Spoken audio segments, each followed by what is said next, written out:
فلانة هاي ام لسان دير بالك من عندها، لا تحكي وياها. فلان ابو لسان دير بالك تحكي، قبض سمعك اشكال الوان، دير بالك تحكي وياه. هذا اللي يخافون من لسانه، رجل كان او امرأة، هذا اللي يخافون من لسانه.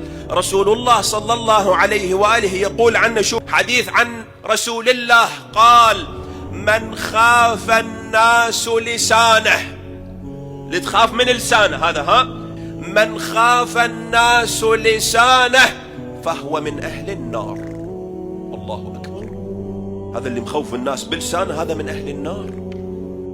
لا تصير مكيف أنا أبو لسان، فينا اللي يحكي وياي، اللي يحكي لي حكاية أردها 10، فينا واحد يحكي وياي، مو سباعي هاي أنه أنا لساني يخرج أشكال ألوان، مسبة وفحش وتجاوز وإهانة. لا، هاي معناها أنا من أهل النار والعياذ بالله. بالعافية على اللي يطهر لسانه يا أحبتي.